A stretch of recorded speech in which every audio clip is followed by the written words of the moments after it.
Sir, you there? Are you going to teach your son to be a fighter? Are you bring him up to be a No, fighter? sir. My son is already, he's 2 years old, and we want him to learn 3 languages: Arabic, French, and Spanish.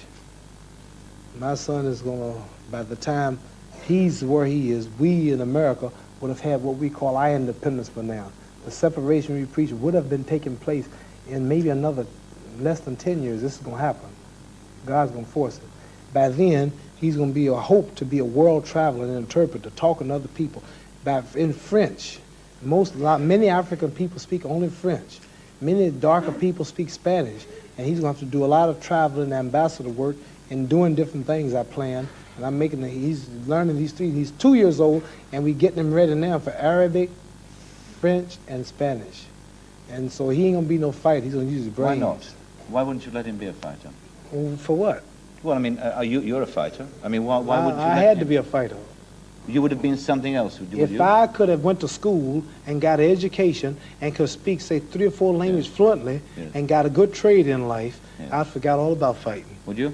Yeah. What did you, when you were at school, I mean, did you miss out on education? No, I didn't miss out. I wouldn't learn. I didn't know the value of it. I was a little black boy in Kentucky, didn't know nothing about it. I'd be on your show, didn't know nothing about it. I'd be a world champion, playing hooky, playing with the girls, not just going to recess and eating lunch and joking, not knowing the value of education like many children do today, never thinking that one day I'll have to feed myself, didn't have no idea of profit and getting out and making money like a lot of children do. And time went by and I graduated and I won the Olympics and they put me out just because I could fight. And my mind was mainly on sports. They just let me go. And all of a sudden I found myself having trouble reading things, looking at contracts, got to hire lawyers to watch lawyers. I know the value of education now. So I'm going to brainwash my children now. My daughter's 6 years old. She speaks Arabic, English, and Spanish. That was She's interesting. 6. In fact, when you left school, Muhammad, in fact, were you in fact semi-literate in the sense that you're difficult to reading? Could you read properly? No, not that type of literate. I have a wisdom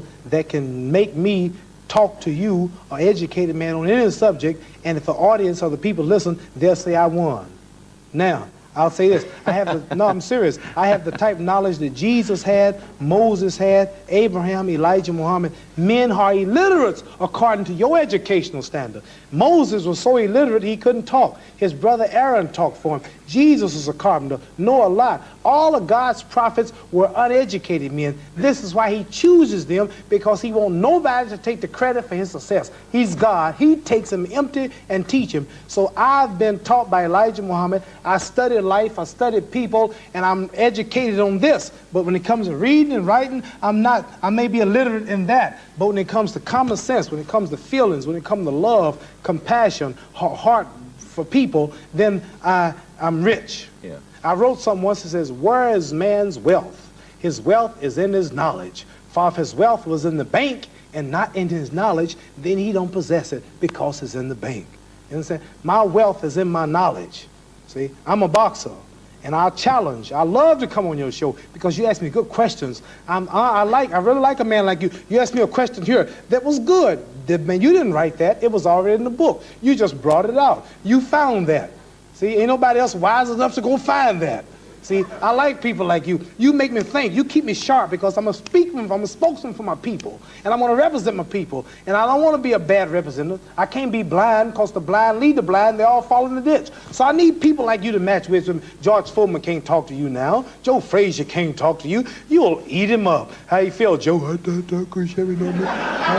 I mean, 6 miles every day. I mean, you know what I mean? I'm in left there, I got 2 hands. You know, I'm not like that. I don't want to be like that. I want to be intelligent, nice looking, get my briefcase and fix up and dress up and put my bow tie on and go give a nice lecture at Harvard University on the intoxications of life, or have a lecture entitled The Purpose of Life, or The Art of Personality, or The Journey to the Goal in Life, or like The Heart of Man, all type of lectures, The Solution to the Black and the White Conflict, religious draft. You understand? I like to study, and like what you hear now, things people never heard. I could go on and on and on different subjects. You understand? Angelo Dundee once